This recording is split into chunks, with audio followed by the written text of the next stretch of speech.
Vamos a gozarnos en la casa de Dios. Mejor es un día en la casa de Dios que estar 1000 fuera de ella. Vamos a adorarle con todo nuestro corazón, con nuestro entendimiento. Tenemos que entender lo que estamos haciendo de adorar a nuestro Dios.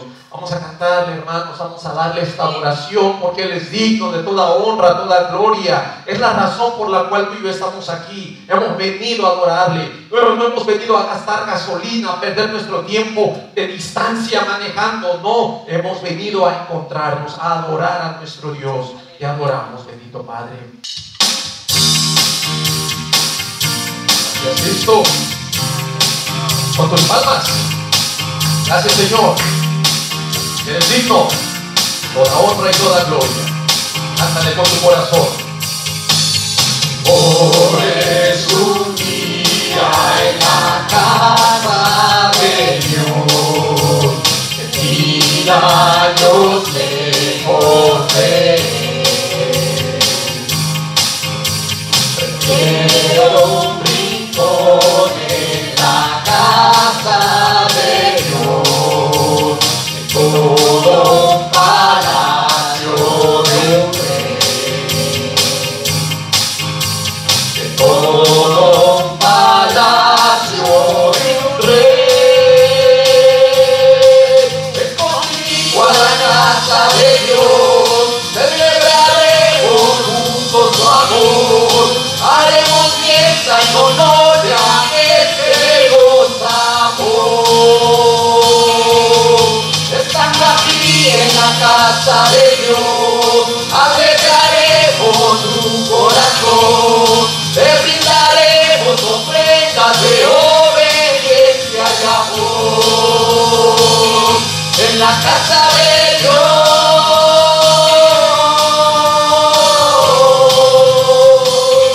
en la casa de Dios.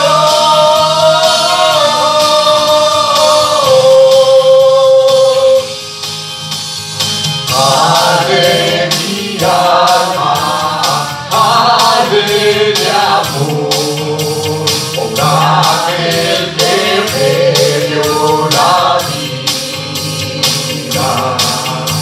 Por eso le anhela mi corazón, anhela de su compañía. Anhela de su compañía.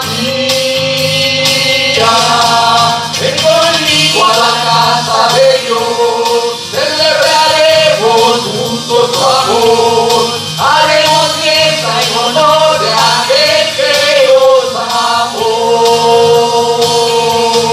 Estando aquí en la casa de Dios, alegraremos tu corazón, le brindaremos ofrendas de obediencia y amor. Ven conmigo a la casa de Dios, celebraremos juntos su amor, haremos fiesta en honor de aquel que goza amor. Estando aquí en la casa de Dios, alegraremos tu corazón, le brindaremos ofrendas de obediencia y amor. En la casa de Dios,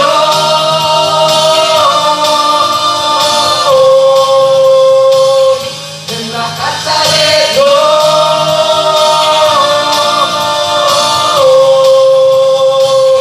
en la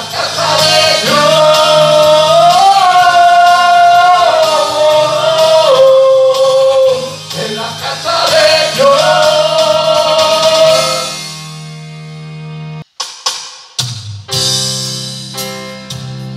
Gracias, Cristo. Te adoramos, Señor bendito. Recibe la alabanza, la adoración. Son para ti, Señor. Gracias, Señor.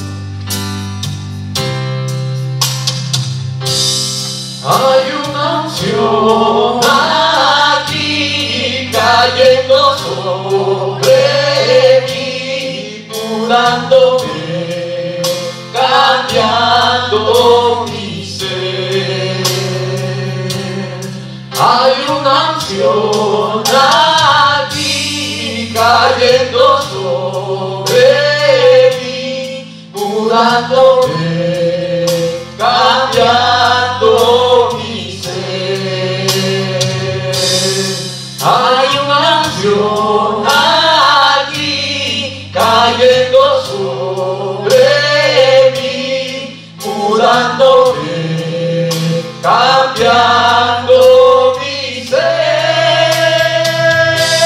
Espíritu y mi alma se está llenando con el poder del Espíritu Santo. Mi vida nunca más será igual. Mi espíritu y mi alma se está llenando con el poder del Espíritu Santo. Mi vida nunca más será igual. Mi vida nunca más será igual.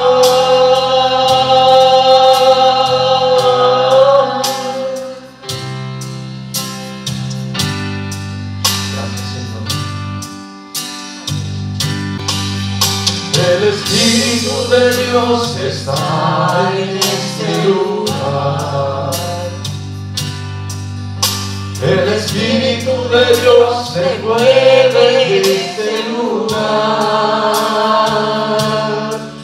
Está aquí para consolar, está aquí para liberar, está aquí para guiar. El Espíritu de Dios está aquí.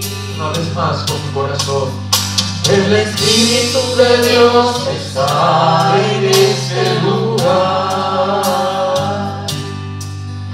El Espíritu de Dios se mueve en este lugar.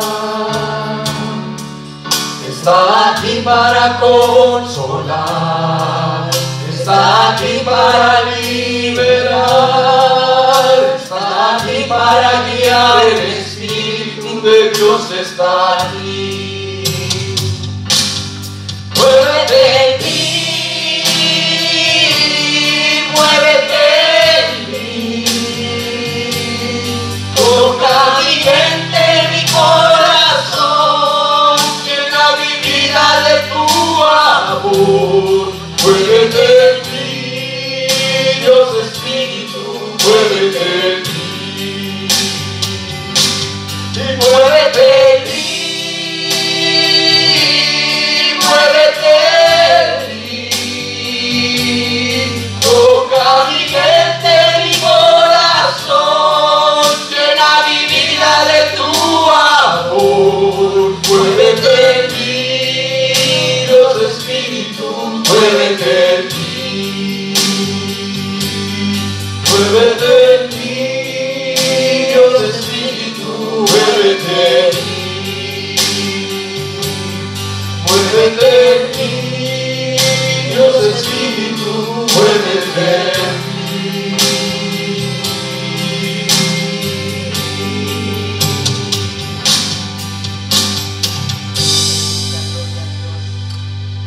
Aleluya, gloria a Dios, amados hermanos. Estamos otra vez reunidos en la casa del Señor y siempre tiene que haber gozo. Tenemos que estar contentos porque dice la palabra del Señor que no hay esfuerzo en vano en el Señor.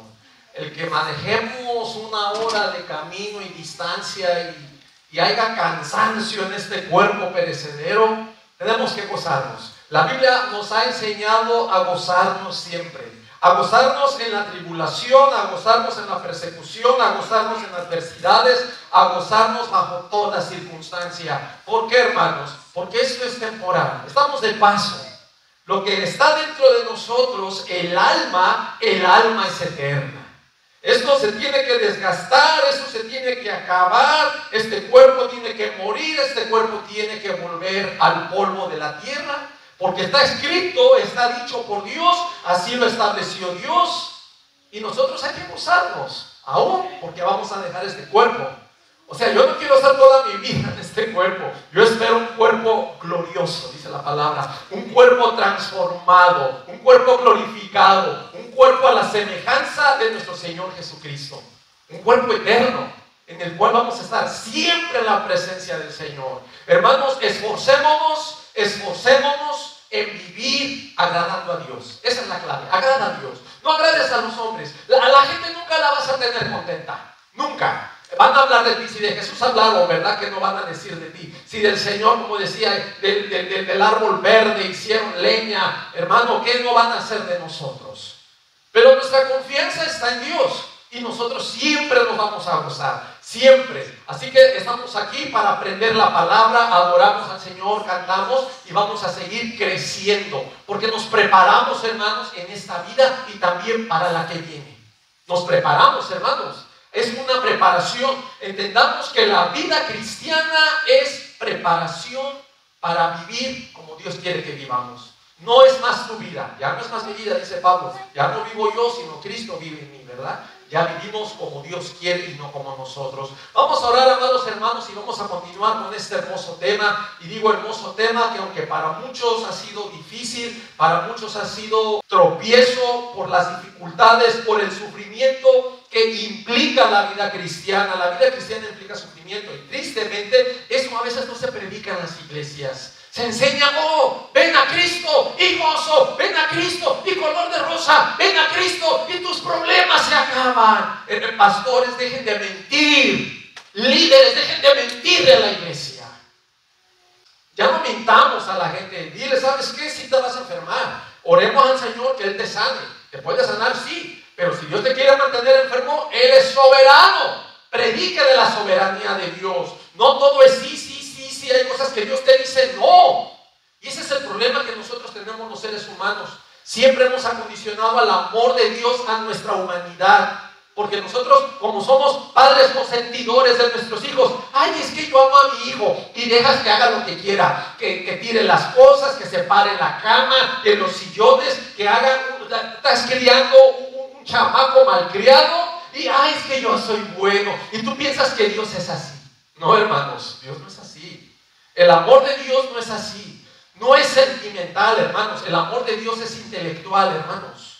Y el amor que Dios nos transmite cuando da la ley, Dios le da la ley a Moisés, no para el sentimiento. No es para el sentimiento, es para el intelecto. La ley de Dios, la instrucción es intelectual. ¿Por qué? Porque cuando Dios te dice, ama a tu enemigo, mi sentimiento odia a ese enemigo. Mi sentimiento le quiere poner una piedra de molino al cuello y aventarlo al mar, a lo profundo. Ese es mi sentimiento. Pero cuando veo la ley perfecta de Dios en el intelecto, ama a tu enemigo, yo empiezo a orar por él. Aunque mi sentimiento tenga coraje contra él y quisiera agarrarlo y hacerlo marañica y la ley de Dios dice, ámalo, empieza a orar por él, bendícelo, dale. Dice la Biblia, si tu enemigo tuviera sed, ¿qué? Dale de beber. Si tuviera hambre, dale de comer. Aunque no te nazca del sentimiento, pero tú lo haces por obediencia. La ley que nos da Dios va al intelecto para obediencia. Y esto a veces no se predica. No se dice a la iglesia. Se enseñan cosas, hermanos. Decrétalo, cancélalo, tu beneficio, tu prosperidad, tu millón. No, hermanos. Estamos en un mundo que no es nuestro. Por eso nos estamos preparando, hermanos, aún para esta tribulación que viene. Porque viene una tribulación, viene una persecución. Y a la gente no le gusta hablar de esto.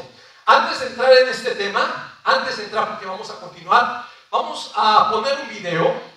Yo ya tenía tiempo queriéndolo poner. Investíguenlo, hermanos. También usted es responsable de investigar. La Biblia dice escudriñando todo, retener lo bueno. Vamos a escudriñarlo, vamos a investigarlo. Vamos a ver un concepto breve. No vamos a ver todo el video, que son 13 minutos. Vamos a ver unos 5 minutitos con César Vidal. Es una entrevista. Y él es un español, es un literario que ha recibido galardones por su literatura. Y es un hombre conocedor de la palabra de Dios. Él nos va a dar algo en una entrevista, a hablar un poquito del dispensacionalismo. Yo reto a todos los que nos ven que lo investiguen. Por favor, pare de creer todo. Pare de creer todo. Empiece de, ok, escuchen, ok, este pastor está hablando de esto. ¿Es verdad lo que está diciendo? ¿Ya lo investigó? ¿Ya se informó usted si eso es verdad? Igual a mí investígueme. El pastor Irving le está hablando de esto. ¿Es verdad lo que está diciendo? No, porque a mí me contaron cosas bonitas. Yo me voy con lo bonito. Y esto que es el pastor Irving es muy trágico. Yo no lo oigo. No sabe si lo que está diciendo el pastor Irving es verdad o no. Pero usted ya tomó un partido sin investigarlo.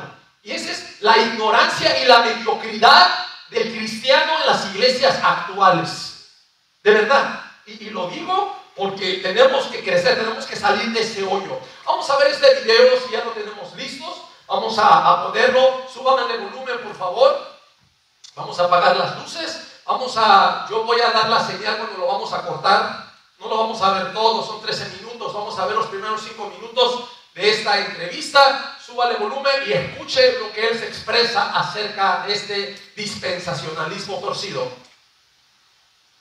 Entonces, de hecho, el dispensacionalismo también... El dispensacionalismo es otra plaga, pero además el dispensacionalismo, primero, lo inventaron 2 jesuitas en el siglo XVII como un arma contra la Reforma, 2 jesuitas españoles, además, que se llamaban Lacunza y Rivera y que intentaron hacer fortuna en las Indias.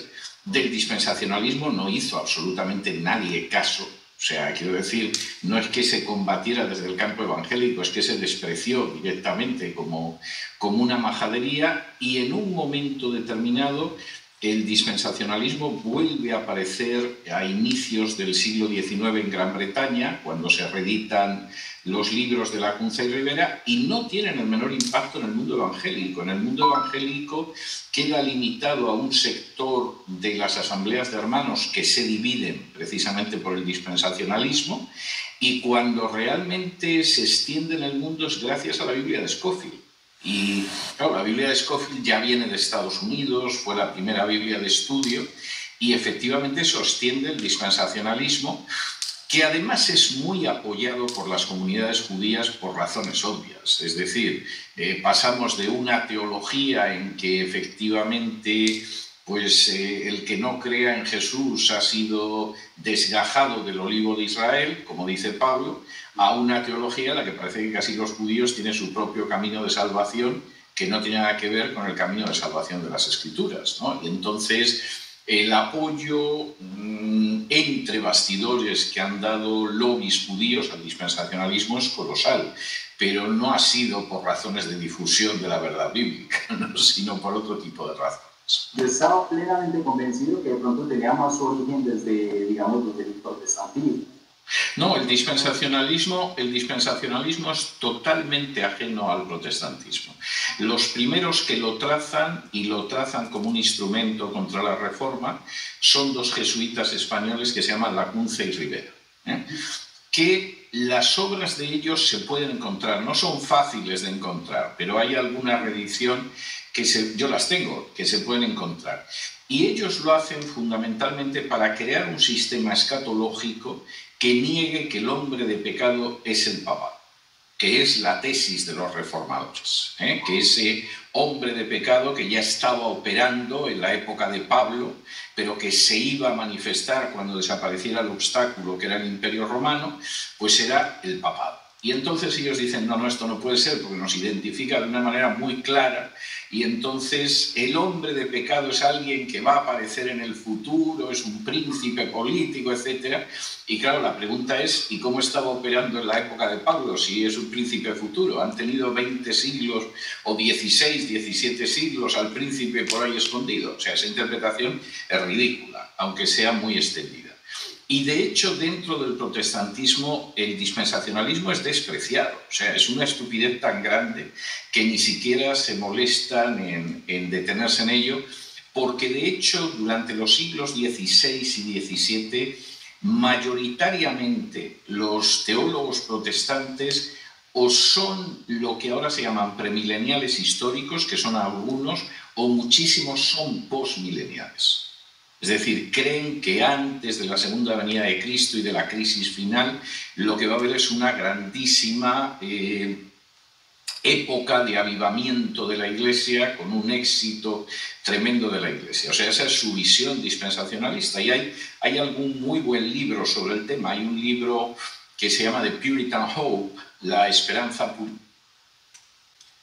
Vamos a continuar. Dice, investiguen usted, búsquelo, vaya a YouTube, ponga el dispensacionalismo por César Vidal, investigue los puntos, hermano, y lo que yo he estado investigando, hermano, que es verdad. Hay mucha mentira dentro de este dispensacionalismo, que va a haber un grande avivamiento. La Biblia no enseña eso.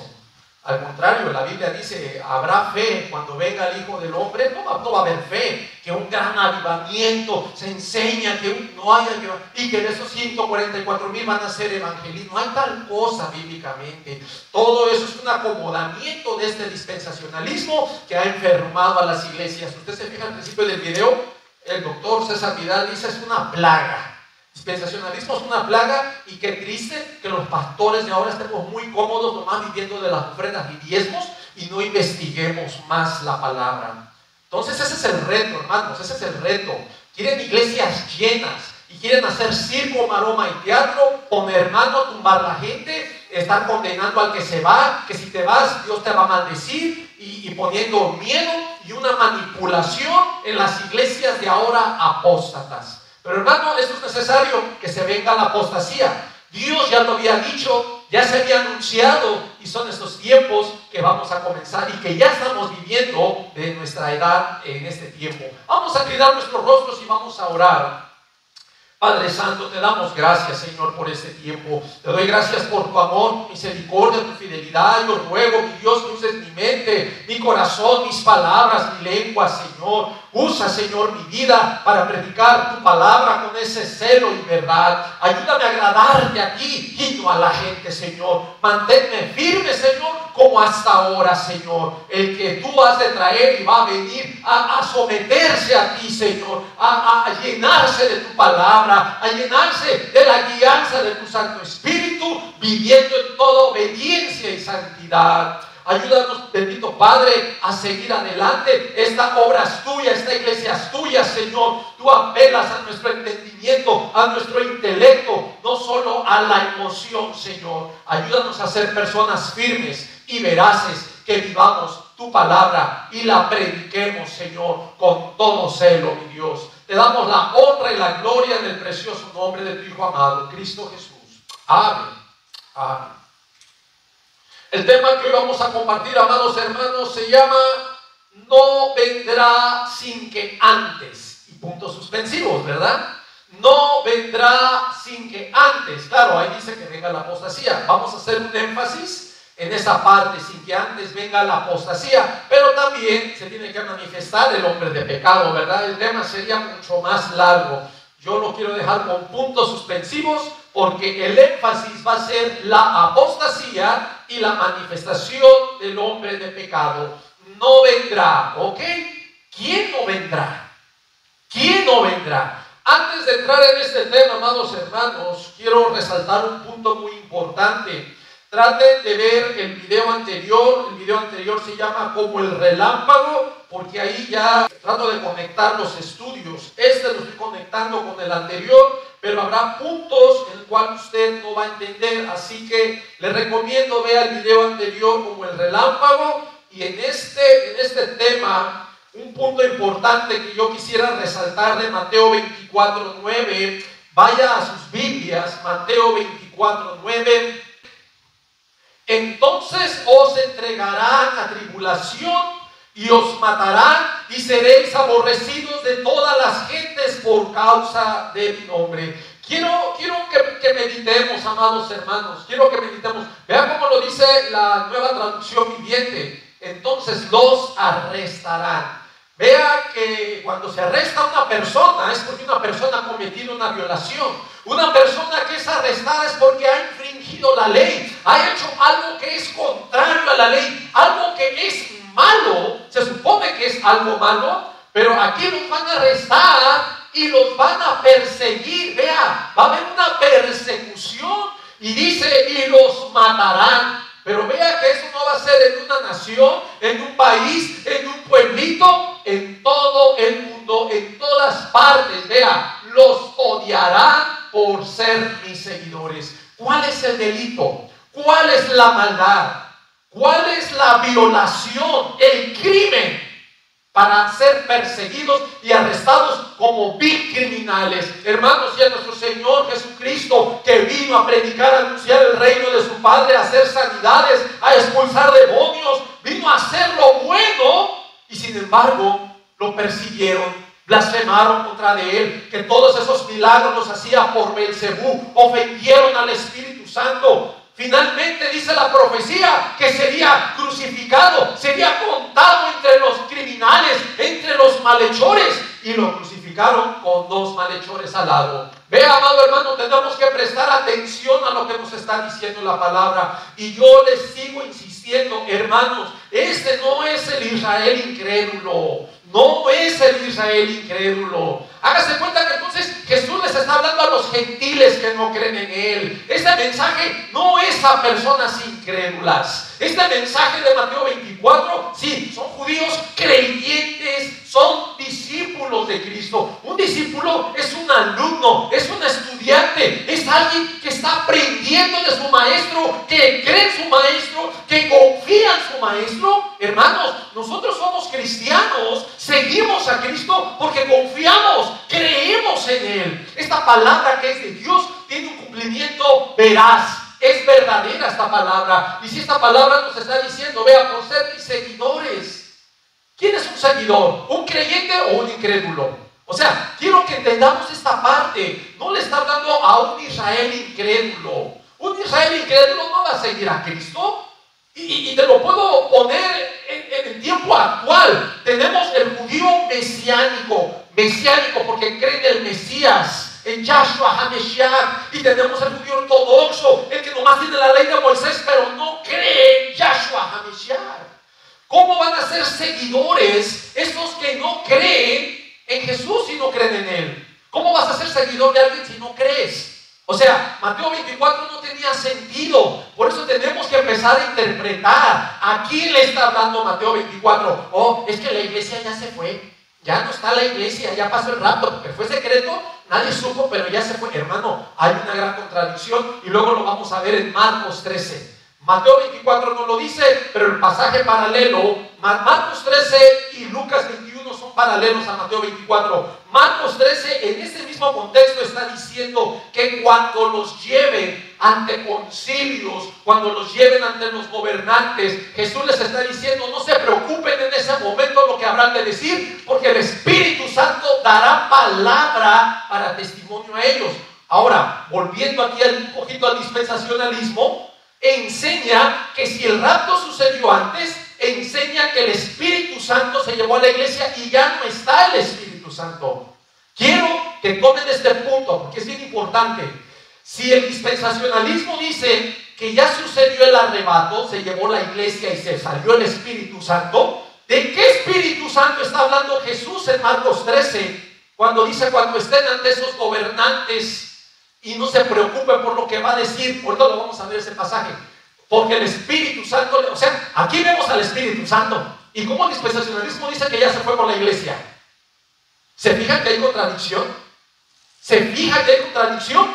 Y la gente que no investiga se está comiendo eso, está creyendo eso. Si esto es la gran tribulación y si supuestamente el dispensacionalismo, el arrebato ya sucedió y ya se fue el Espíritu Santo, ¿qué Espíritu Santo está mencionando Jesús en Marcos 13? Es contradictorio. Si ya se fue. No, hermanos, el Espíritu Santo está aquí y la iglesia está aquí y la iglesia va a pasar por ese tiempo. Están predicando mentiras desde el púlpito. Están predicando enseñanza falsa, mentirosa. Y que no están orando y dependiendo de Dios.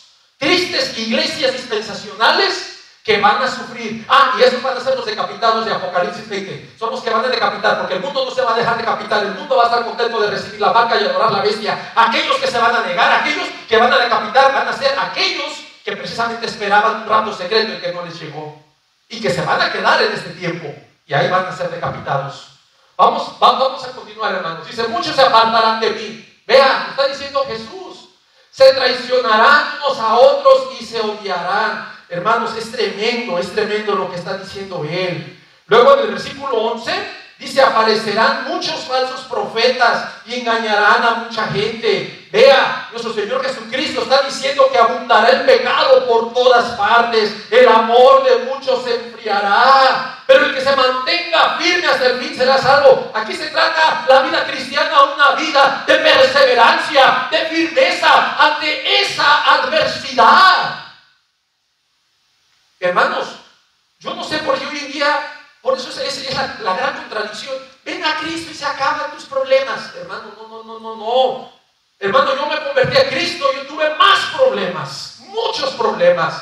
No le mienta a la gente. Queremos presentar un evangelio atractivo, que la gente, venga. No, hermano, yo sí le digo, hermano, venir a Cristo no es que te va a ir bien, vas a tener muchos problemas, pero aquí está la clave, que tú seas fiel. Así como Él fue fiel y dio su vida y sufrió por nosotros, ahora nos toca a nosotros ser fieles por Él, resistir la prueba, resistir el mundo, resistir las contradicciones, resistir la persecución, resistir. Hermano, la misma Biblia nos enseña una enseñanza de esos dos hombres, uno insensato que construye su casa sobre la arena, pero otro prudente que la construye sobre la roca. Y aquí nos está diciendo esta misma enseñanza, que a los dos les vino la tormenta. No el que estuviera en la roca, él no pasó pruebas, porque él estaba en la roca y no tuvo problemas, le vino la vida de color de rosa, él no sufrió, él estaba en la roca. No, hermano, la Biblia dice que vino el fuerte viento, la lluvia, la tempestad y pegó contra esas casas, hermano. El de la arena sufrió grande ruina, pero el que estuvo en la roca permaneció porque estaba fundada en la roca. Vea la diferencia. No dice que no le vino la lluvia, que no le vino la tormenta, que no vino el ímpetu.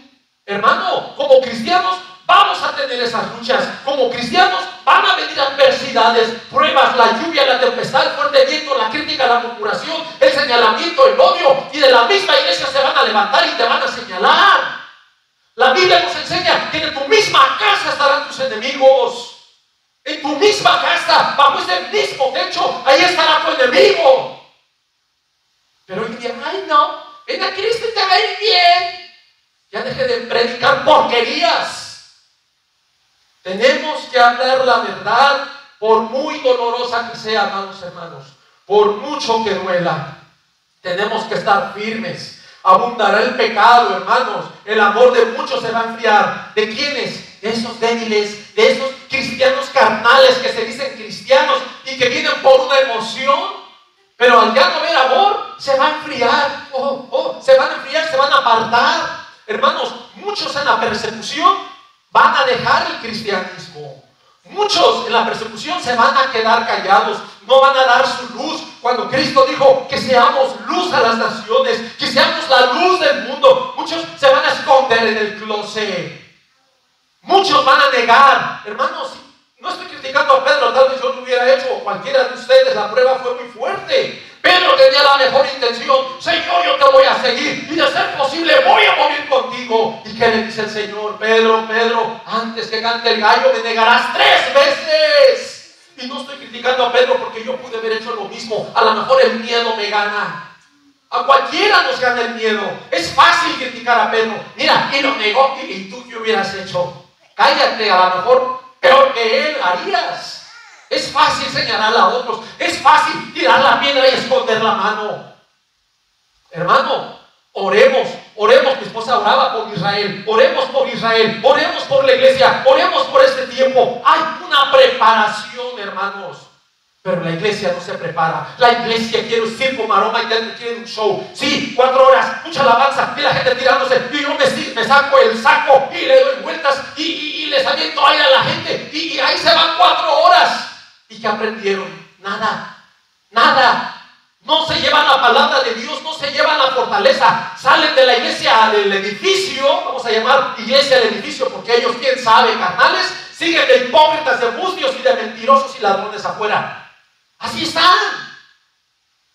Hay que decirlo. Ay, Pastor Irving es muy grosero. Pastor Irving es muy fuerte. Hermano, que no tengo que tocarle la llaga que le duela. Hermanos, los cambios vienen a través de una desgracia. De verdad, perdóneme, mire. Hay un dicho que dice, hasta que el niño caiga al pozo, ¿cuándo tapan el pozo? No lo taparon antes, no, ya que cayó, ¿verdad? Ahora sí, tapan el pozo. Ya que sucede la desgracia, ahora sí quieren hacer cambios. Hermano, la Biblia nos está anticipando, nos está preparando, nos está advirtiendo. Tenemos que empezar a hacer cambios desde ya, agradando a Dios y viviendo en la santidad que Él quiere. Ese es el punto, amados hermanos. Ahora, ve, amado hermano, que es importante que analicemos esta palabra. Esta palabra, nos van a arrestar, nos van a perseguir, nos van a matar. Pero hermano, hay que seguir fieles al Señor. No tenga temor. Este estudio, este tema no es para tener miedo, no es para cobardarse, no es para esconderse. Ay, hermano, no diga eso, desanima a la gente. Hermano, es que esto no es para desanimarte, hermano, esto es para animarte. Porque detrás de todo esto viene el Señor. El Señor viene. No estamos negando el arrebatamiento, creemos en el arrebatamiento, hermanos, pero aquí nuestra fidelidad es probada. Hermano, Dios obra de esa manera, Dios nos prueba. Dios probó a Abraham cuando le pide a Isaac. La Job, léase en Santiago, se menciona la prueba de Job. Job, léase Hebreos 11, los hombres de fe, muchos fueron probados. Muchos, dice al final de Hebreos, yo he oído muchas prédicas de Hebreos 11 y siempre se exalta como a la persona que creyó, hermanos, pero al final de Hebreos 11 están también aquellos hombres de fe que murieron. Tenemos que predicar también de esos hombres que murieron. El final de Hebreos 11 dice a aquellos que fueron aserrados, los partieron por la mitad, no miraron la promesa, ¿verdad? No, pero ellos creyeron, murieron creyendo. Tenemos que predicar también de esos hombres que murieron. No sé por qué me vino lo del COVID, ¿verdad? Me viene en un tema de que solo las noticias de ahora que están todas corrompidas solamente ponen los muertos por los que no se inyectaron, ¿verdad? Así se manipula. Pero ¿qué hay de los muertos que se inyectaron? Ay, si no lo dicen, no dicen. No, fueron miles de personas que murieron por no recibir la inyección del COVID. ¿Ok? Y los que se inyectaron, ahí sí, no digan nada, ocultan la información. Hubo personas que se inyectaron y que también murieron. Con toda inyección se enfermaron. Unos iban sanos, recibieron la inyección, se enfermaron, lo contrajeron, otros murieron, otros vivieron. Pero no fue garantía. No fue garantía. Pero los muertos que se inyectaron, ahí sí no lo dicen. No lo dicen. Se manipula la información, ¿verdad? Y la gente que no investiga se cree todo eso, ¿verdad? Hay que tener mucho cuidado. Hermanos, en el quinto punto vamos a hablar del desarrollo del arrebatamiento descrito en Mateo 24 en un paralelismo con la segunda epístola del apóstol Pablo a los tesalonicenses del capítulo 2. Antes de entrar en ese paralelismo, quiero nomás decirles algo, amados hermanos, en cuanto a este tiempo donde vamos a ser perseguidos, arrestados. Hermanos, yo le voy a decir algo. Cuando usted dé su luz, cuando usted predique la palabra, cuando usted empiece a cumplir la obra del Señor, ahí le va a venir la persecución. Porque usted puede decir, hermano, yo soy cristiano y yo no tengo persecución. No, pues, porque ahí está encerrado en su casa. Salga a predicar, salga. Si usted no recibe persecución, es porque usted está encerrado en su casa. No está haciendo la obra del Señor, porque Jesús no se equivocó. Si Jesús lo está diciendo, Jesús no es mentiroso. Usted es el mentiroso. Jesús no es mentiroso. Jesús lo está diciendo. Yo estoy respaldando la palabra de Él. Si estamos diciendo que eso es mentira, entonces Dios es mentiroso. Entonces la Biblia es mentirosa. Dios se equivocó. No, hermano, es que no estamos haciendo la obra. Si usted no está recibiendo persecución en este momento por su predicación, es porque usted no está predicando. Usted no está saliendo afuera. Usted no está dando su luz al mundo. Es la realidad. Pero todo aquel que quiera vivir agradando a Dios, predicando, vivir piadosamente en la justicia, padecerá persecución. Hermano, no me lo estoy inventando yo. Vea lo que dice la segunda epístola del apóstol Pablo a Timoteo. Segunda Timoteo. Y mire, se lo voy a leer en la Nueva Versión Internacional porque quiero que lo entienda también. Quiero que usted lo entienda. Segunda Timoteo, en el capítulo 3. Se los voy a leer desde el versículo 10. Vea. Amén. Dice, pero tú, Timoteo, sabes muy bien lo lo que yo enseño. Vea, Pablo le está diciendo, tú sabes lo que yo enseño y cómo vivo. Vea, la vida del apóstol Pablo era de testimonio a Timoteo. ¿Y cuál es el propósito de mi vida? Pablo tenía propósito que Dios le había dado. Dice, también conoces mi fe, la confianza que Pablo tenía en Dios. Conoces mi fe, mi paciencia, mi amor y mi constancia. Versículo 11. ¿Sabes cuánta persecución y sufrimiento he soportado? ¿Por qué no predican los pastores de las iglesias de prosperidad esto? Pablo, que fue el que nos dejó más información, más epístolas en la Biblia, casi no se predica de su Biblia. Ahora se predica un evangelio mentiroso de prosperidad. ¿Por qué no dicen esto? ¿Por qué no dicen los sufrimientos que ha soportado y la persecución que tuvo el apóstol Pablo? Vea, sigue diciendo en el versículo 11. Y cómo fui perseguido en Antioquía, Iconio y Listra, pero el Señor me rescató de todo eso. Versículo 12. Es cierto, y todo el que quiera vivir una vida de sumisión a Dios en Cristo Jesús, sufrirá persecución. Así lo dice la Nueva Traducción Viviente. La Reina Valera dice, versículo 12, y también todos los que quieren vivir piadosamente en Cristo Jesús padecerán persecución. Hermano, yo quiero que usted entienda algo. Usted puede decir, ay hermano, es que eso lo escribió para el tiempo de atrás. No. Veamos contexto. Todo el capítulo 3, si usted va al versículo 1, dice, Timoteo, lo estoy leyendo en la Nueva Traducción Viviente, es bueno que sepas que en los últimos días habrá tiempos muy difíciles. Está hablando en los últimos días. La Reina Valera lo dice, postreros tiempos. Dice, Reina Valera, también debes saber esto, que en los postreros días vendrán tiempos peligrosos. No estaba hablando solo del tiempo de él, porque a veces malinterpretamos. Es que Pablo lo decía por ese tiempo. No, hermanos, para estos tiempos.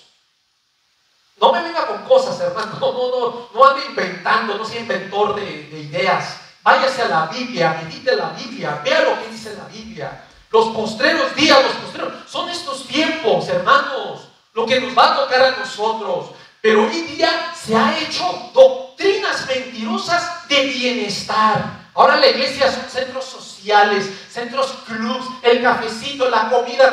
Hermano, pues váyase allá a un club, pague su membresía, de diezma, pues allá pague su membresía y se echa su copita, su cervecita, conoce más gente, ¿verdad? Un club social. Hermanos, la iglesia no es un club social. Que tenemos social y compañerismo es muy diferente, pero tenemos una vida de perseverancia, una vida de entrega, una vida de servicio. Y la gente no quiere servir. La gente quiere ser servido, quiere que le lleguen y que le sirvan. Cuando nuestro Señor nos enseñó a servir, tenemos que servir las mesas. La vida cristiana, yo se los voy a decir a mis hermanos que me ven por este medio, la vida cristiana es una vida de sufrimiento, una vida de compromiso, una vida de entrega, una vida de desgastarte, de no hacer tu voluntad, sino la voluntad de aquel que te envió. Si no está cumpliendo eso, amado hermano, déjeme decirle que usted tiene un cristianismo Mickey Mouse. Mickey Mouse es lo que usted es. Hermano, hay que decirlo. Enójese. Ya no voy a ver al pastor y pues no me vea. No me vea. Quédese ignorante y quédese. Ahí lo van a decapitar en la persecución. Hermano, la Biblia es clara. La Biblia nos está enseñando a que tenemos que permanecer fieles ante todas estas cosas. Rápidamente déjenme leerle en otras versiones, ¿verdad? La traducción lenguaje actual, 2 Timoteo 3:12, dice, bien sabemos que todo el que desee vivir obedeciendo a Jesucristo será maltratado. La Nueva Versión Internacional dice, asimismo serán perseguidos todos los que quieran llevar una vida piadosa en Cristo Jesús. Amén, amados hermanos. Lo que se viene para todos los creyentes en el Mesías, en Jesucristo nuestro Señor, van a ser tiempos terribles. Pero aquí, amados hermanos, será probada nuestra fe, será probada nuestra confianza en Jesucristo y será probada nuestra fidelidad. Tenemos que entender algo muy importante, hermano. La gente dice, pero ¿por qué tribulación si Cristo? Ese es otro error. Es que Cristo ya murió en la cruz, ya lo sufrió, ya lo pagó. Nosotros ya no tenemos por qué sufrir. Ok, ¿de dónde le sacas eso? dónde sacan eso? El que lo sufrió, yo ya no voy a sufrir. ¿Oh, sí? ¿Dónde dice eso? Primera de Pancho 4:3. ¿O de dónde te las estás inventando? ¿De dónde sacan estas cosas que no vamos a sufrir? No, sí vamos a sufrir, hermanos. La vida cristiana es una vida de sufrimiento, es una vida de lucha, una vida de guerra, una vida de guerra espiritual. En Efesios se nos enseña la armadura. ¿Por qué se nos da una armadura? ¿Para jugar a las canicas con la armadura? ¿Para un cafecito con la armadura? No, la armadura es una armadura de guerra, de combate. La vida cristiana es una vida de combate, pero eso no se enseña, eso no se dice. Por eso, ahí están los cristianos, que cristianos, entre comillas, débiles, que llegan a una iglesia. Ay, no, aquí no me saludaron, ya me voy. Ay, no, mira, el pastor no me saludó, ya me voy. No, hermano, no hay madurez, no hay... La gente tiene malos conceptos en sus pensamientos. No están preparados. La iglesia no está preparada para lo que viene, porque se le ha dado un mensaje bonito. Es como aquellos padres que crean a sus hijos. También cuando es chiquito, hermano, hay que hacerle cariños, pero ya está el hijo de grandote, ¿verdad? Ya de 22 años, semejante elefante. ¡Oh, mi chiquitito, mi bebé, mi muñequito! Por favor, hermano, compórtese, hermano. De vez en cuando, ¿verdad? Siempre son nuestros bebés, yo sé, pero también tenemos que hablarles, estoy hablando, te di una responsabilidad y la va a obedecer. Hay responsabilidades. Si usted como padre no le da responsabilidades a sus hijos, perdóname lo que voy a decir, pero los está haciendo unos inútiles. Tenemos que dar responsabilidades.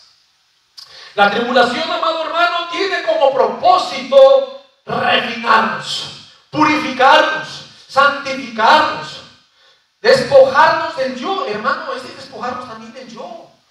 Porque creo yo y todo lo bueno, no. También es un despojamiento. Y es también para abandonarnos en las manos de nuestro Dios. Hermanos, los problemas, véanlo a la luz de la Biblia. Los problemas nos hacen buscar a Dios. Los problemas nos hacen depender más de Dios. Los problemas nos hacen confiar más en Dios. Dios mismo nos pone problemas también, ¿verdad? Cuando el pueblo se desvía, el pueblo de Israel, vemos en el libro de los Jueces que Dios no es Satanás, porque Satanás es criado de Dios. Dios le levantaba los enemigos a su pueblo y los vendía a sus enemigos. ¡Ay, qué Dios tan malo! No, amado hermano, no confunda, el amor de Dios es bueno. Y porque los amaba lo hacía. Y te puedo decir por qué. Porque la Biblia nos enseña que Dios al que ama, disciplina. Y luego ahí dice también, en el mismo contexto, y azota al todo aquel que toma por hijo. Vean, Dios azota al que toma por hijo. Ay, no, ¿cómo yo voy a azotar a mi hijo? No, hermano, usted no es más bueno que Dios. Si Dios mismo nos disciplina, nos corrige, nos azota, es porque Él es sabio. Dios es más sabio que tú y que yo juntos. Dios no se equivoca. Por eso yo siempre, hermano, lea la Biblia, conozca a Dios, porque los conceptos de ahora, de este mundo, van contra la Biblia. ¿Por qué creen que quieren cambiar la Biblia? ¿Por qué creen que a la inteligencia artificial, que surja otra Biblia donde todo de un Dios bueno? Dios ama a los pecadores. Sí, los pecadores sigan en su pecado, que hay un reino eterno esperando por ustedes.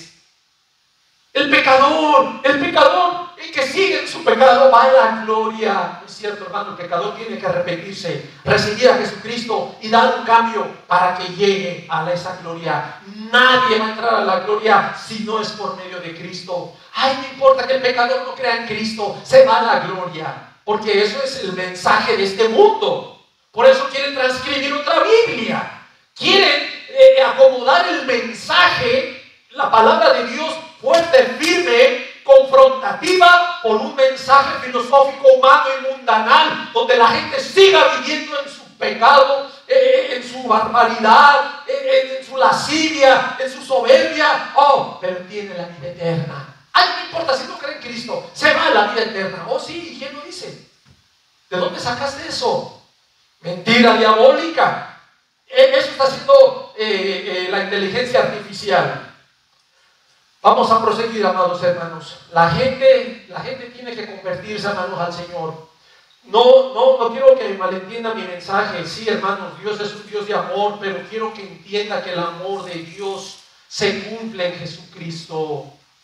Dios descarga su ira en Jesucristo. Cristo sufre por nosotros. Cristo toma nuestros pecados. Cristo, el amor de Dios, hace justicia en Cristo. La gente tiene que venir a Cristo. Pero todos los mensajes torcidos, ay, es que Dios nos ama como somos. No, hermano, no, si Dios te ama así como eres en tu pecado, ¿para qué mandó a Cristo?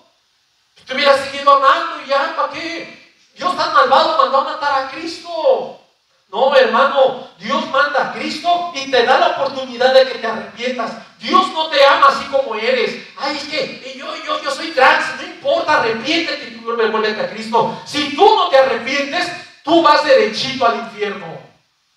Persona que no cree en Cristo se va al infierno. Duela que le duela. Las iglesias tienen que predicar del infierno. Hermanos, hay un infierno esperando para todos aquellos que rechacen a Jesucristo. Hermano, la gente piensa que porque hace buenas obras, ay, yo hago lo bueno y Dios está contento conmigo. No, hermano, usted es enemigo de Dios. Usted es enemigo de Dios. Sépalo, amado hermano, que mientras usted no reciba a Cristo en su corazón, usted es enemigo de Dios. Pero hermano, yo me porto bien, hermano, eso no le salva. Usted sigue siendo enemigo de Dios. Hermano, necesitamos a Cristo, porque Cristo, cuando lo recibimos, tomamos todas las bendiciones, la vida eterna. Dice la Biblia que Jesús es nuestra paz.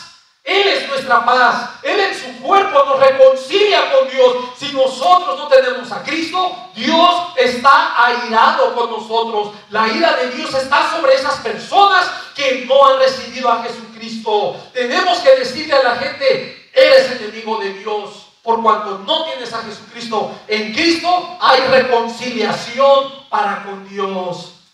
Tenemos la bendición de Dios, el amor del Padre a través de Cristo. Pero si usted rechaza a Cristo, no espere que Dios le ame así, hermano. Una persona que no tiene a Jesús en sus vidas es enemigo de Dios. Y hay gente que piensa que está bien. No es que yo hago cosas buenas. No, yo me porto bien. No, Dios está contento conmigo. ¿Seguro? Eres enemigo de Dios. Hasta que Cristo esté en tu corazón, habrá paz para con Dios por medio de Jesucristo. Mientras no tengas a Jesucristo, tú estás enemistado con Dios. Dios está airado contigo. Eres enemigo de Dios y Dios es tu enemigo. Hasta que no esté Jesucristo en tu corazón. Hermano, hay que decirlo. Hermanos, la gran tribulación es la prueba de nuestra fidelidad y grande amor a nuestro Señor Jesucristo. De lo contrario, hermanos, si usted no quiere, pues niegue a Jesús, apártese de Dios y reciba la marca de la bestia en su mano, en su frente, ¿verdad? Ok, amados hermanos, quise dar este preámbulo del propósito que Dios tiene a través de esta tribulación. Vamos a ver aquí en Mateo 24, vamos a ver el paralelismo de acuerdo al tema. No vendrá, ¿verdad? No vendrá sin que antes tiene que pasar algo, amados hermanos. Antes tiene que suceder algo. Y es lo que vamos a ir viendo. Quiero que vaya en sus Biblias en Mateo capítulo 24, en el versículo 3. Mateo 24, versículo 3. Vea aquí la pregunta de los discípulos a Jesús en cuanto a su venida. En el versículo 3 dice que estando él, o sea Jesús, sentado en el monte de los olivos, los discípulos se le acercaron aparte diciendo, dinos, ¿cuándo serán estas cosas? ¿Y qué señal habrá de tu venida y del fin del siglo? ¿Verdad? Este paralelismo, busque también en sus Biblias, hermanos, tenga segunda a los Tesalonicenses, pero no pierda Mateo 24. Vamos a ir viendo el paralelismo que hay entre Mateo 24 y Tesalonicenses. Dios nos va a hablar ahora y nos va a dar sabiduría. Segunda a los Tesalonicenses en el capítulo 2. Vamos a ver el paralelismo. En Mateo 24:3 le preguntan lo de su venida. Hay preguntas. Y en segunda Tesalonicenses, en el capítulo 2, versículo 1, vean cómo dice el apóstol Pablo. Con respecto a la venida de nuestro Señor Jesucristo y nuestra reunión con Él, os rogamos, hermanos, vea el paralelismo. Pablo está hablando de la venida de nuestro Señor Jesucristo. Es importante, hermanos, que cuando interpretemos la Biblia tomemos todo el contexto.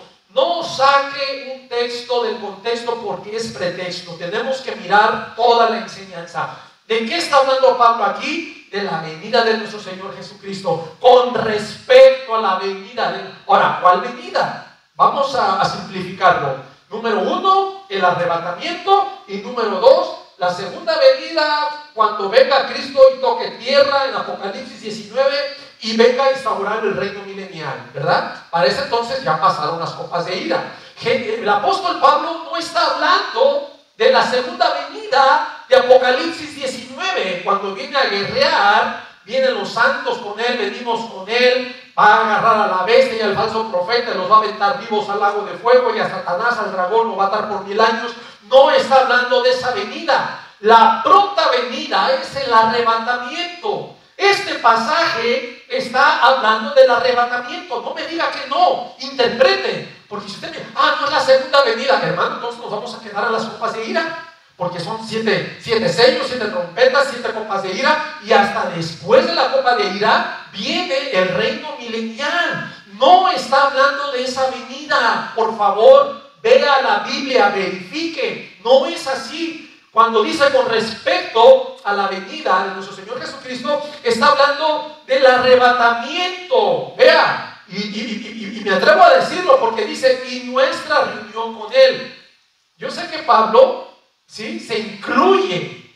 Dice, y nuestra reunión con Él. ¿Por qué se incluye? Porque Pablo es parte de la iglesia. Era un judío, sí. Era un judío fariseo, celoso de la ley, ¿sí?, de la tribu de Benjamín, pero él fue llamado por Cristo. Ustedes ya conocen Hechos 9, cuando se le aparece Jesucristo y él cae en tierra. Bueno, no voy a redundar en eso. Él tiene un encuentro con Jesús y él se incluye. Y nuestra reunión con Él. ¿Por qué no dice, hermanos, y la reunión de ustedes con Cristo? Que estuviera, digo, yo para ese entonces a lo mejor ya no vivo, ¿verdad? Pero Pablo en esa fe, él se incluye como parte de ese grupo de creyentes sellados con el Espíritu Santo. Vean, los creyentes sellados por el Espíritu Santo somos la iglesia. Todo creyente en Cristo, sea judío, sea gentil, samoano, hawaiano, mexicano, colombiano, nicaragüense, peruano, italiano, todo creyente en Cristo es la iglesia. Todo. Aquí está hablando del arrebatamiento. Con respecto a la venida de nuestro Señor Jesucristo, vea lo que está diciendo. Otro paralelismo, otra vez, Mateo 24:4. Mateo 24:4 dice, respondiendo Jesús les dijo, mirad que nadie os engañe. Quiero que vayamos viendo el tiempo, ¿sí? Los discípulos le preguntan acerca de la venida. Pablo habla respecto a la venida del Señor. Jesús les dice, mirad que nadie os engañe. Viene un tiempo de engaño. ¿Qué dice Pablo en Tesalonicenses? Versículo 2. No os dejéis mover fácilmente de su modo de pensar, ni se conturben, ni por espíritu, ni por palabra, ni por carta, como si fuera nuestra, en el sentido de que el día del Señor está cerca. Versículo 3. ¿Por qué Pablo tiene que decir todo eso? Para llegar al versículo 3, que nadie os engañe. Otra vez, que no te engañen ni por carta, ni por palabra, ni por espíritu, ni por carta como si fuera nuestra, ¿verdad? Hay gente que se hacía pasar, te dijo Pablo, lo mandó Pablo. No, ni por carta como si fuera nuestra. Jesús está hablando del engaño. El apóstol Pablo vuelve a decir, que nadie os engañe. No se dejen de mover fácilmente vuestro modo de pensar. Que nadie os engañe. Vea qué interesante. Y aquí mismo, hermanos, en Mateo 24:4 habla de mucho engaño. Dice, respondiendo, mirad que nadie os engañe. Luego el versículo 5, porque vendrán muchos en mi nombre diciendo yo soy el Cristo, y a muchos engañarán. Está hablando del engaño. En ese tiempo, hermanos, antes de que venga nuestro Señor, se va a dar un tiempo de engaño. Y no solamente el engaño de aquellos que van a decir que son Cristo, no, de falsos maestros dentro de las iglesias. El engaño se va a dar dentro de la iglesia. Falsos pastores van a traer engaño. O también pastores ignorantes van a estar predicando dispensacionalismo. No, mi hermano, usted venga a Cristo, usted ya lo hizo, no le pasa nada. Usted es intocable. Los intocables del Señor, por creer en Cristo, ni un rayo le va a caer. Hermano, pura mentira desde los púlpitos en las iglesias. Viene el engaño y la mentira a través de estas iglesias, mucho engaño. Hermanos, pero aquí tenemos que mantenernos firmes. Viene mucho engaño y tenemos que mantenernos firmes. Vea, 2 Tesalonicenses 2:2 dice que no nos dejemos de mover fácilmente. Aquí tenemos que estar firmes. Versículo 3, que nadie os engañe en ninguna manera.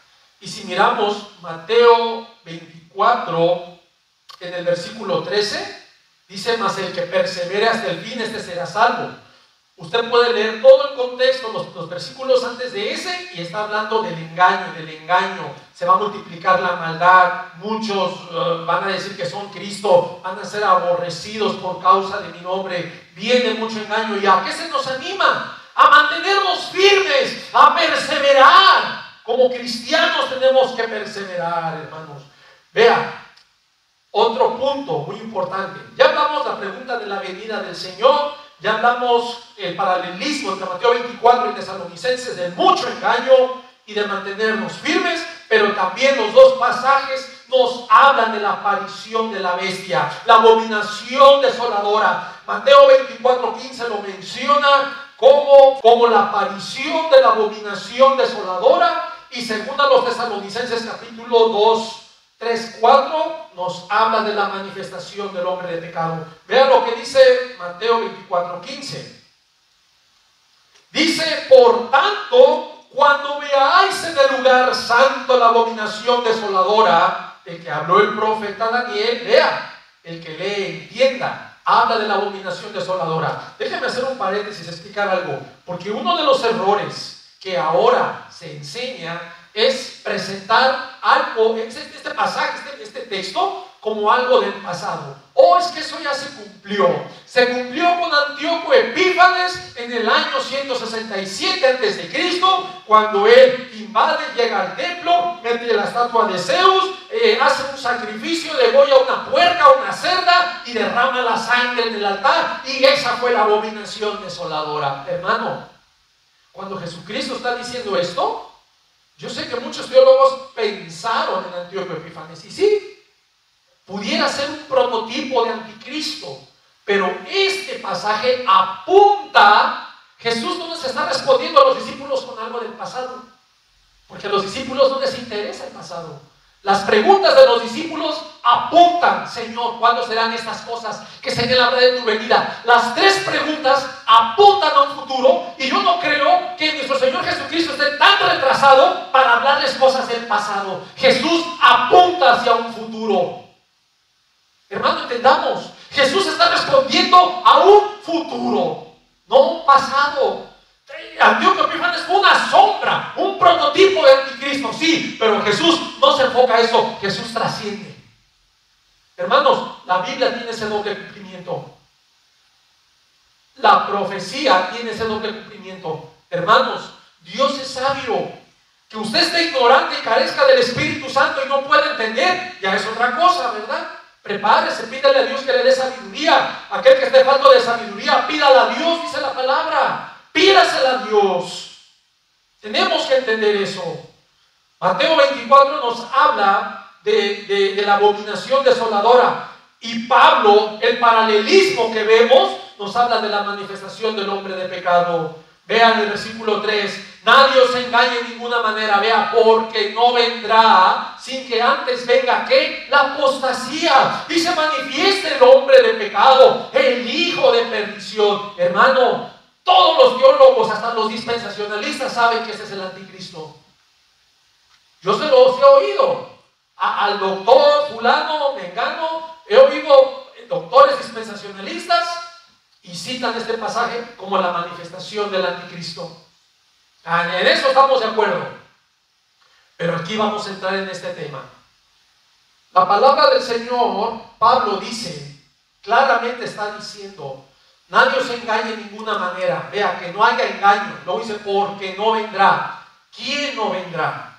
Aquí la pregunta es, ¿quién no va a venir? ¿Quién no vendrá? Y si acuérdense que una de las reglas de interpretación es que la Biblia se interpreta a sí misma. Tenemos que ver el contexto. En el versículo 1 de este capítulo 2 está hablando con respecto a la venida de nuestro Señor Jesucristo y nuestra reunión con Él. Luego Pablo dice que no vendrá. Está hablando de Jesús.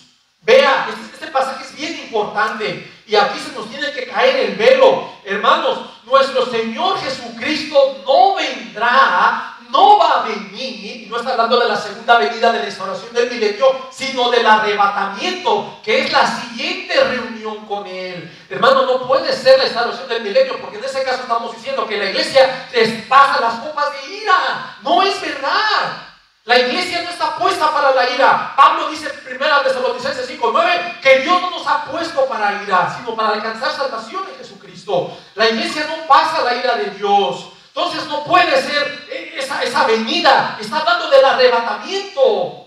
El Señor no va a venir sin que venga, ¿qué primero? La apostasía. ¿Qué es la apostasía? Los que van a abandonar la fe, los que van a rechazar el mensaje. La apostasía se va a dar en la iglesia, no en el mundo. El mundo no tiene de qué apostatar. El mundo ha aceptado el pecado y la maldad y están felices. Hermano, y te lo puedo decir porque aún Jesucristo no oró por el mundo. Ay, qué malo, Jesús no oró por el mundo. Él mismo lo dijo, Señor, cuando estaba orando al Padre. No, yo no oro por el mundo, no ruego por el mundo, sino por los que me diste. Cristo ora por sus discípulos, los creyentes. Jesús ora por la iglesia. Jesús no está orando por el mundo. Pero hoy en día, ay, el mundo, la gente se inventa cosas. De verdad, hermanos, hay mucho retraso en las iglesias. No hay inspiración, no hay un mover de Dios. Están cegadas y nomás copiando lo de las iglesias grandes. Ay, la iglesia de Maldonado, ay, Casiluna, ay, y haciendo puras boberas también, imitando, porque no tiene la revelación del Espíritu Santo para hablar la palabra, hablarles del juicio venidero, hablarles del infierno, hablarles del arrepentimiento, de las consecuencias del pecado. Se tiene que decir, hermanos, por muy doloroso, a que la gente se va, pues que se vaya, hermano, que se vaya. Me voy a quedar con dos, pues con dos me quedo. El día que esté frente a Dios, Señor, yo fui fiel a tu palabra. Yo no quise agradar a esta gente, se fueron, pero yo te voy a agradar a ti y voy a predicar lo que tú me has dicho a través de tu palabra. Porque, hermano, yo no quiero ser un falso profeta agradando a cabras aquí y dejar la palabra de Dios. Todo por tener una iglesia grande. Ay, para que diga que tengo una iglesia grande. Así como la iglesia que está en Los Ángeles. Así como la de Dante Gebel. Una iglesia grande. Hermanos, a mí no me importa una iglesia grande. Me importa una iglesia que esté en la palabra de Dios, en la verdad. No agradar a gente. ¿No quieres la verdad? Váyase pues. Váyase. En el día del juicio, usted le va a dar cuenta a Dios. Yo le voy a dar cuenta de lo que yo estoy enseñando. ¿Soy responsable? Sí. ¿Voy a dar cuenta? Sí. Pero quiero ser hallado fiel delante de mi Señor. Y no ser un pastor corrupto, corrompido. No, hermanos. Tiene que venir la apostasía y manifestarse el hombre de pecado, el hijo de perdición. Hermanos, la iglesia va a estar aquí cuando venga Cristo. El dispensacionalismo ha enseñado que viene primero Cristo y nos saca, y después viene el anticristo. El dispensacionalismo ha enseñado que la iglesia no va a ver al anticristo. Pero este pasaje me dice lo contrario. Este pasaje,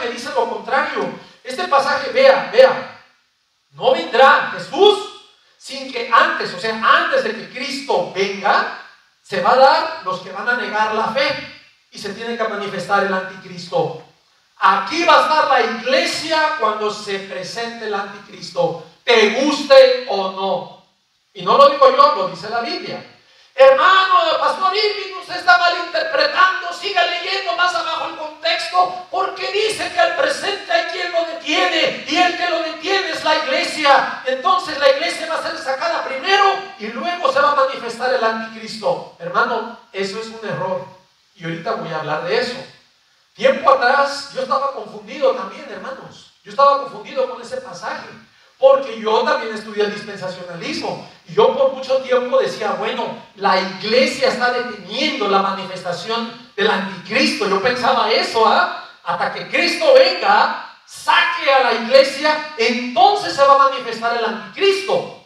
Yo pensaba eso, yo lo creía. Y yo le decía, Señor, Padre, así es, así es. Y yo orando al Señor, hermanos, el Señor me puso esta palabra, porque yo mismo le decía, Señor, no entiendo. Y me venía esta palabra a mi mente, contradicción. Contradicción, aquí hay una contradicción. Y empecé a indagar, contradicción, contradicción. ¿Por qué? Porque estamos mirando que en el capítulo 2, que el apóstol Pablo escribe a los tesalonicenses, en el versículo 3, Pablo muestra un orden, que el Señor no va a venir hasta que se dé la apostasía y se manifieste el hombre de pecado. Y luego, en los versículos del 6, dice, y ahora ustedes sabéis lo que lo detiene, a fin de que a su debido tiempo se manifieste, ¿verdad? Y luego dice el 7, porque ya está en acción el misterio de la iniquidad, solo hay quien al presente lo detiene hasta que él a su vez se ha quitado de en medio. Vea, entonces aquí entramos en un conflicto, porque la enseñanza dispensacional dice que la iglesia tiene que ser sacada primero, ¿sí?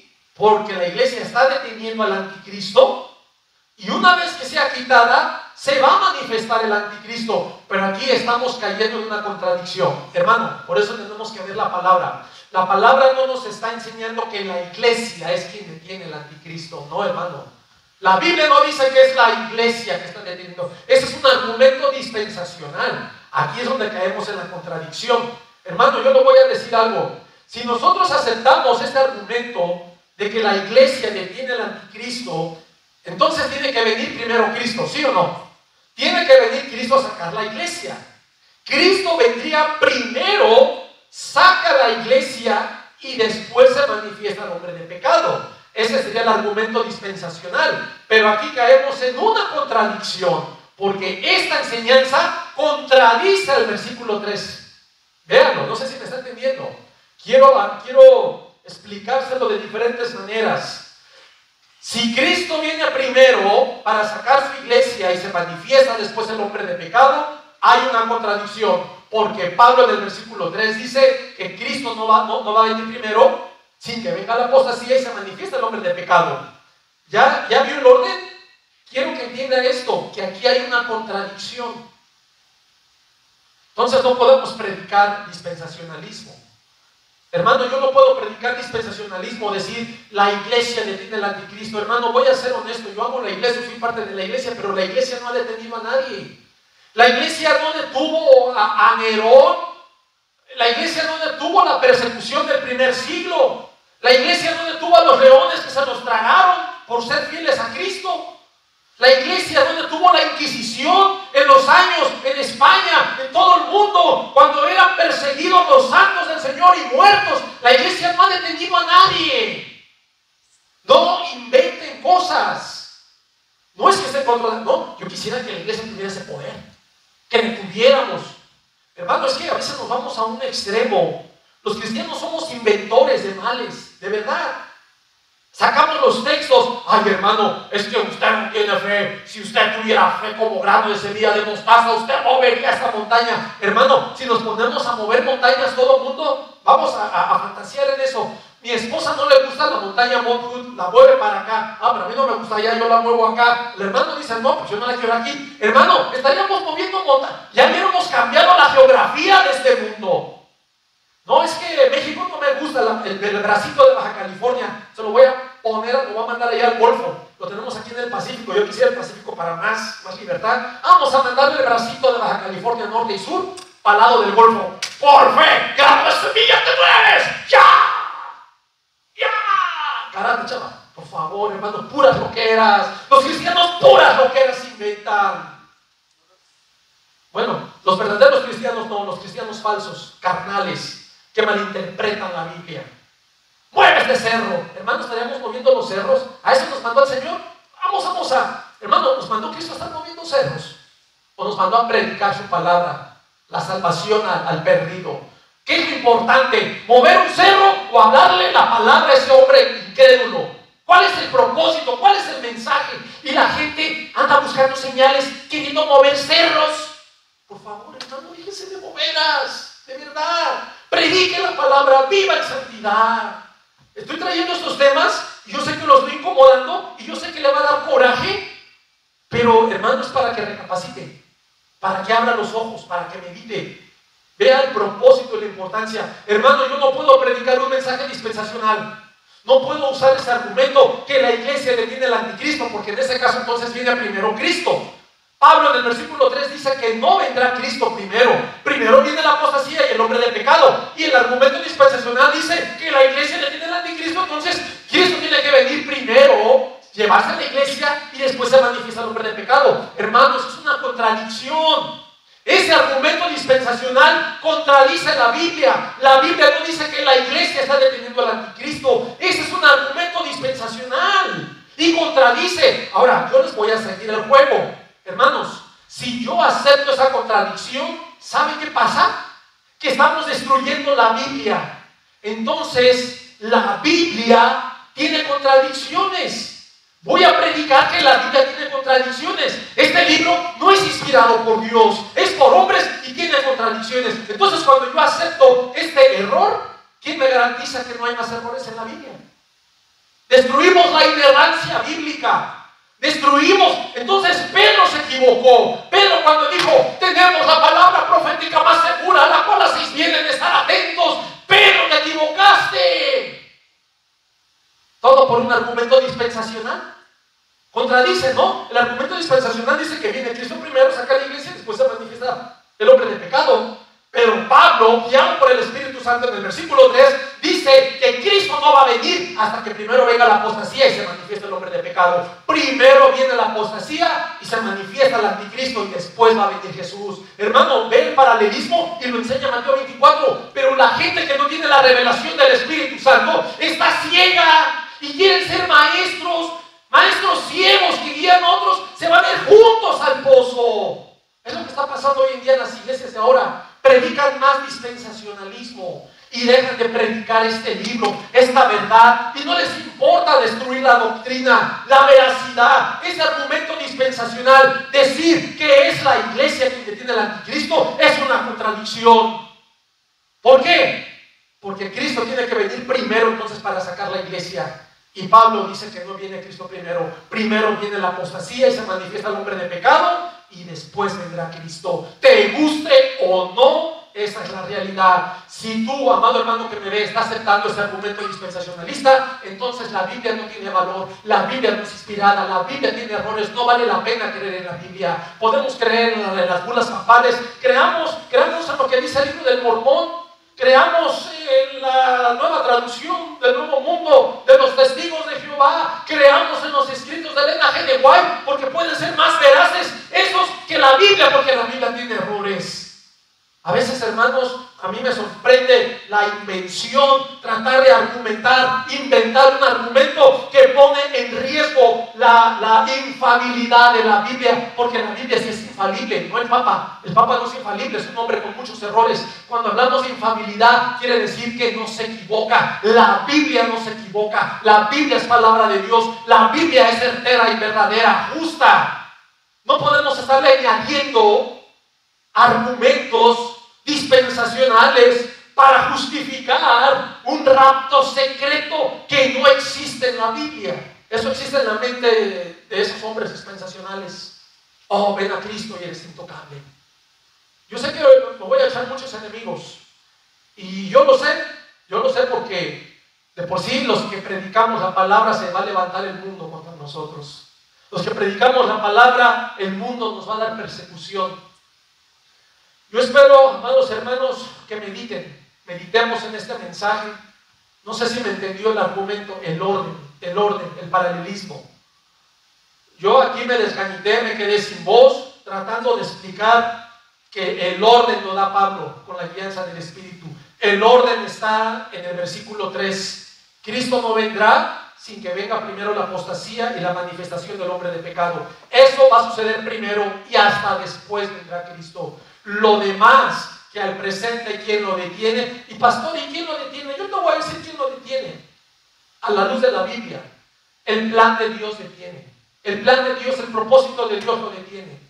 El pastor, ¿y en qué se basa? Hermanos, cuando usted lee Apocalipsis capítulo 13, cuando el hombre de pecado, esta bestia, se va a manifestar y va a hacer guerra contra los santos, la palabra del Señor nos dice, y se le permitió hacer guerra. Esa palabra, se le permitió, quiere decir que se le dio permiso. ¿Quién le da permiso? ¿Quién está por arriba de Satanás? Dios. ¿Quién le da permiso a los demonios? Dios. ¿Quién le dio permiso a esos demonios de salir de ese hombre? Le damos permiso de irnos a los cerdos. Jesús, Dios. Dios le da permiso a los demonios. ¿Quién le va a permitir actuar 42 meses a ese anticristo, a esa bestia? Dios. ¿Qué es lo que lo está deteniendo? El plan de Dios. Hasta que a su debido tiempo se manifieste. Hermano, la tribulación no es algo que haya salido de las manos de Dios. Como que Dios no tiene el control. Amado hermano, permítame corregirlo, pero Dios tiene el control de todo eso. La gran tribulación es plan de Dios. No me diga que no, es plan de Dios. ¿En qué consiste?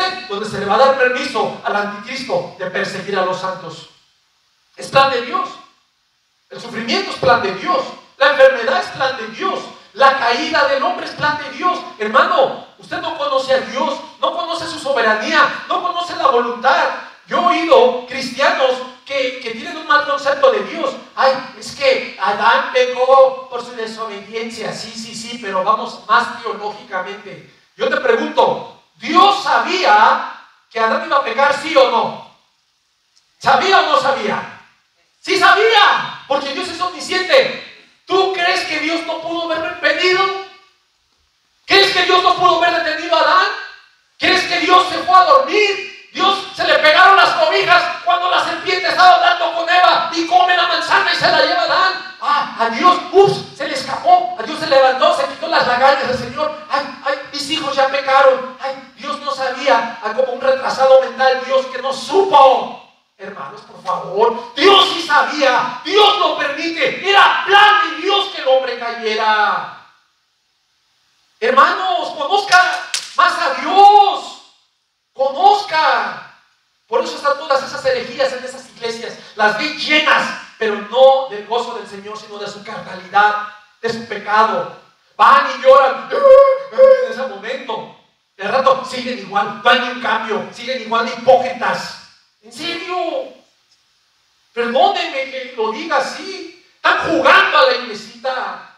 Hay que ponerle unas mesitas de futbolito para que los jóvenes jueguen. Hay que ponerles ahí un jumper para que brinquen. Hay que ponerles, y ya hacen de la iglesia, ahora sí, hermanos, una recreación social. Hacen de la iglesia un parque.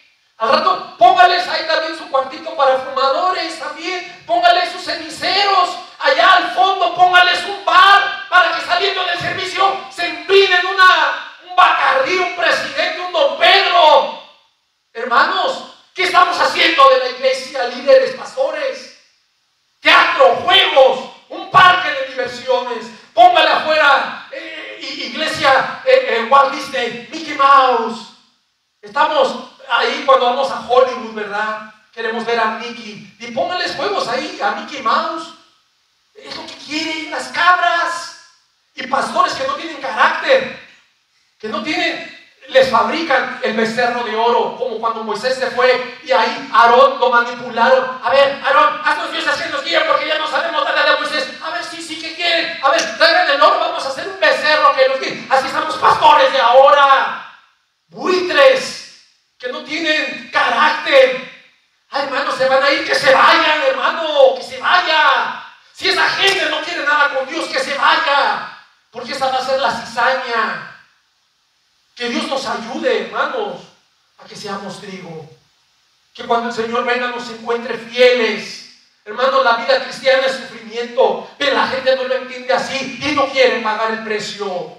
No quiere, ay, es que a mí me dijeron que yo no tengo que sufrir, a mí me tiene que ir bien, soy cristiano y me tienen que dar dinero, tengo que tener negocios, tengo que ser exitoso. Y siempre el éxito del cristianismo lo relacionamos con el mundo, con la grandeza y la riqueza.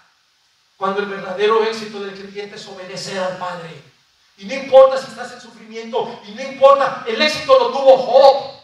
Este fue un hombre exitoso que no maldijo a Dios cuando perdió todo, no tuvo riqueza, perdió hasta la misma esposa, casi se le avienta al enemigo. Pues mira, ha sido mucho tiempo íntegro, pues ya maldice a Dios, ya muérete. ¿Qué estás esperando ahí defendiendo a Dios? Subimos a vivos buscándole. No, pero mira, Job, ¿por qué estás así? Has de haber pecado. Tú pecaste contra Dios, yo no creo, porque así están los hermanos, te va mal y es que cometió pecado. Joda, buscándole el pecado que Job a lo mejor no sabía y por eso Dios estaba tratando así con... No, hermano, Job se mantuvo fiel ante sus amigos, que en lugar de ver si lo ayuda hasta lo daban mal aconsejando. Hermanos, la esposa perdió todo, riqueza, ganado, familia, y él se mantuvo fiel hasta el final. Él fue exitoso, él tuvo éxito, y no relacionado con el mundo, sino con su fe en Cristo, en Dios, en obediencia a la ley, en obediencia a la palabra de Dios. Ese es el éxito. El éxito, ese éxito de obedecer al Señor nos lleva, nos traslada a la vida eterna. Y mucha gente quiere el éxito aquí en este mundo. En carros, casas, dinero. Y más alimenta su avaricia, su codicia, porque no son buenos ni para dar. Tuvieran dinero, mire pastor, vamos a ayudarle, vamos. No, son bien mezquinos, quieren más para ellos. Ganan, tienen negocios esta gente. Y van al altar y ponen todavía su dólar de ofrenda. Teniendo negocios, ahí me vienen con $1. Gente miserable, de verdad. Que tiene, yo digo que no tiene, está bien, ¿verdad? Cada uno como dé como propuso. No estoy pidiendo cantidad, no, hermanos, pero es de tu corazón. Cada uno dé como propuso en su corazón. Hermanos, si yo tengo millones, caramba, pues lo voy a dar a Dios, lo voy a mandar a pintar, voy a mandar a hacer las cosas. Pero no, ahí vengo con mi dólar, ahí todavía hay de malas, los aviento al Señor. Que Dios les mande un rayo a esa gente. Vamos a orar, hermanos, para ser despedidos. Vamos a dar gracias a Dios por este tiempo, y este tema se llamó No vendrá nuestro Señor sin que antes venga la apostasía y se manifieste el hombre de pecado. Así que si no te gusta, arráncale la página, ¿verdad? Arráncale la página de la Biblia, pero aquí va a estar la iglesia cuando venga el anticristo. Vamos a inclinar nuestros rostros. Padre Santo, te damos gracias, Señor, por este tiempo. Gracias por tu palabra, Señor. Gracias por tu amor, tu misericordia, por la dirección que tú nos das. Tu palabra está por encima de toda iglesia, por encima de todo pastor, Señor, que tuerce, Señor, esa enseñanza para dar un mensaje de prosperidad, un mensaje disque de consuelo, un mensaje donde somos intocables, donde se tuerce tu verdad para traer un sentido falso de seguridad y de alegría. Padre, perdónanos, Señor. Ayúdanos cada día a seguirte, ayúdanos a serte fieles, ayúdanos a pagar el precio. Hemos entendido que la vida cristiana se relaciona, tiene que ver con el sufrimiento. Estamos en un cuerpo el cual nosotros tenemos que sujetar la carne. Aquí la carne no va a ser su voluntad, sino tu palabra en nosotros, obedientes a ti. Ayúdanos, dirígenos, cuida de tu iglesia, cuida de los hermanos que han de venir, el crecimiento que tú darás a tu iglesia, porque esta iglesia es tuya. Tú vas a añadir cada día los que han de ser salvos, Señor. Gracias te damos, Señor. Bendícenos, guíanos, cuídanos, llévanos con bien en nuestros hogares. Te damos la honra y la gloria en el precioso nombre de tu Hijo amado, Cristo Jesús. Y el pueblo de Dios dice, amén. Ten un fuerte aplauso, Señor, hermanos. Dios te bendiga.